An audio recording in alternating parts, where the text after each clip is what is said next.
Pengantar. Bertahun-tahun silam, aku menyaksikan peristiwa langka yang mungkin tak pernah terlintas dalam benak kalian semua. Sebuah perayaan besar tengah berlangsung di hadapanku. Bahkan sengat matahari tropis tak mengurangi spirit perayaan nan syahdu itu. Lebih dari 100.000 orang berkumpul untuk menyaksikan arak-arakan dan memberikan penghormatan kepada Dewata Pelindung Kuil Malanada di desa Paruvasi, Kerala, India. Orang-orang yang hadir berasal dari berbagai kasta dan keyakinan. Semangat yang mereka tunjukkan sungguh sukar dilewatkan. Namun anehnya, perayaan agung itu digelar demi menakzimi satu sosok manusia yang sejak dulu kuyakini hanya dikagumi sedikit orang saja.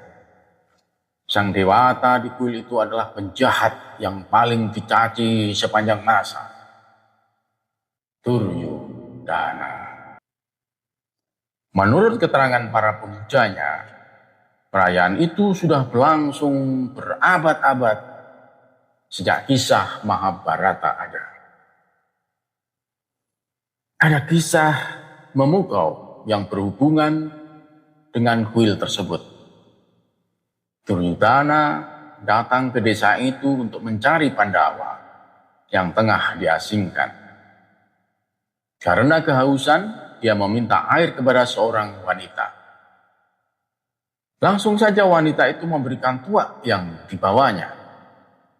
Pangeran Hastinapura yang terpanggang matahari itu meminumnya dengan rakus. Seketika wanita tadi sadar bahwa lelaki itu seorang ksatria dan akan turun derajatnya karena minum tuak yang diberikan oleh seorang nista seperti dirinya. Dia ketakutan pada perbuatannya dan yakin akan dijatuhi hukuman mati oleh sang pangeran apabila sampai ketahuan siapa jati dirinya. Namun karena tak ingin menikam dari belakang orang yang mempercayainya, sang wanita mempertaruhkan nyawanya dengan mengakui kejahatannya. Dia siap dihukum. Namun tanggapan Duryudana sungguh mencengangkannya. Ibu, kata Duryudana, tak ada kasta dalam urusan lapar dan haus. Diberkatilah dirimu karena mengutamakan kebutuhan orang yang haus daripada keselamatanmu sendiri. Penduduk desa bergegas ingin menemui lelaki bangsawan yang sungguh berbeda dari orang-orang berkasta tinggi yang congkak dan datang hanya untuk menghukum atau memperlakukan mereka dengan hina. Duryudana mengumumkan bahwa dirinya menghadiahkan pada desa itu sebuah kuil yang akan dibangun namun tanpa sesembahan. Seorang Kurawa dari kasta nista akan menjadi panditanya. Sampai sekarang, anggota keluarga wanita itu menjadi pandita kuil tanpa sesembahan tersebut secara turun-temurun. Justru sosok Duryudana lah yang menjadi dewata pelindungnya. Dewata lainnya adalah Panowati, istri Duryudana, Gandari, ibu Duryudana, dan Karna, sahabat setia Duryudana. Secara luas diyakini bahwa roh Duryudana berdiam di kuil tersebut untuk melindungi kaum melarat dan tak berdaya. Ia menjawab doa orang-orang sengsara dan mereka yang menderita penyakit, miskin, atau ditindas kaum yang lebih kuat. Sang dewata adalah pelindung kaum lemah dan tertindas. Mendengar kisah itu, aku bersikap sangsi. Mengapa seorang pangeran dari Hastinapura terletak di batas paling utara negeri itu datang jauh-jauh ke sebuah desa di ujung selatan India berjarak lebih dari 3.000 kilometer, ribuan tahun lampau. Jawaban pertanyaanku tak ubahnya sebuah tamparan di wajahku. Penduduk desa bertanya, mengapa Adi Sangkaracarya begitu sering pergi dari desa di Kerala ke Kedarnath atau Badrinath selama hidupnya yang hanya 32 tahun. Lekas-lekas aku pulang untuk membaca ulang Mahabharata. Wiracarita yang mengilhami banyak penulis selama berabad-abad.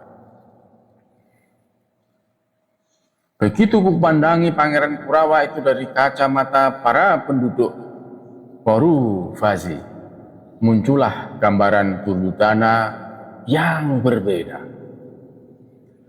Jauh dari tokoh antagonis yang culas, gaduh, dan pongah dalam seri-seri televisi yang populer dan penuturan ulang secara tradisional. Sebaliknya, ia seorang pangeran yang begitu jujur, pemberani, punya kemauan diri, dan sanggup memperjuangkan apa yang diyakininya. Duryudana tak pernah percaya bahwa sepupu-sepupunya para Pandawa itu adalah keturunan Dewata. Di masa modern ini, klaim aneh mereka terdengar sama mengerikannya dengan propaganda politik zaman sekarang yang digunakan untuk mengelabui rakyat yang lugu. Kepribadian Duryudana mengejawantah ketika dia menjadikan Karna sebagai Raja Awangga pada saat paling kritis dalam hidupnya. Ketika Karna dipermalukan karena kastanya, Pangeran Kurawa ini menantang Pahamkolot dengan mengangkat seorang Suta sebagai raja. Dan ia melakukannya tanpa pamrih.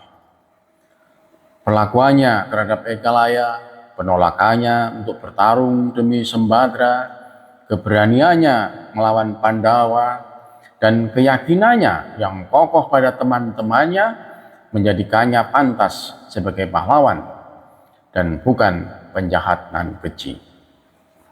Duryudana tak pernah berusaha membenarkan perlakuannya pada Drupadi. Kelemahannya menjadikan dia manusiawi dan masuk akal. Tak seperti para protagonis yang melindungi dirinya dalam jubah dharma, mukjizat, dan kesaktian untuk membenarkan perbuatannya masing-masing. Telah banyak buku ditulis untuk memuji Pandawa dan Kresna. Ada pula karya-karya masyhur tentang Karna dan Drupadi. Ada mahakarya sastra dalam bahasa daerah tentang Bima, Arjuna, dan Kunti. Namun, selain Urubangga, drama dalam bahasa Sanskerta klasik karya Basa mengenai saat-saat terakhir Duryudana dan Gadayuda karya Pujangga Kannada, abad pertengahan, Rana tiada lagi pengarang yang bersimpati pada putra mahkota Hastinapura. Mahakurawa adalah upaya untuk memandang Mahabharata dari sisi pihak yang kalah perang. Salah satu makna Duryudana adalah yang sulit ditaklukkan. Dengan kata lain, ia adalah seorang Ajaya yang tak terkalahkan. Walaupun bernama asli Suyudana, Pandawa menggunakan Dur yang menghina untuk memanggilnya sebagai orang yang tak mampu mengendalikan kekuasaan atau kekuatan. Kisah Duryudana melibatkan Karna, Aswatthama, Ekalaya, Bhisma, Turna, Sangkuni, dan banyak lagi lainnya. Ini adalah kisah dari sisi lain, pihak yang kalah, yang terhina, yang terinjak-injak, yang bertempur tanpa berharap campur tangan Dewata, yang meyakini bahwa tindakan mereka tepat. Barangkali Mahakurawa adalah jawabanku pada seorang penduduk desa yang menyentak kesadaranku dengan pertanyaan sederhana pada suatu siang yang lengas ketika iringi dengan manusia yang menakzimi sujudana melintasi persawahan hijau di desa Boru Fasi. Bila junjungan kami Duryudana orang yang jahat dan bejat, mengapa manusia-manusia agung seperti Bhisma, Durna, Krepa, dan seluruh pasukan Kresna bertempur di pihaknya?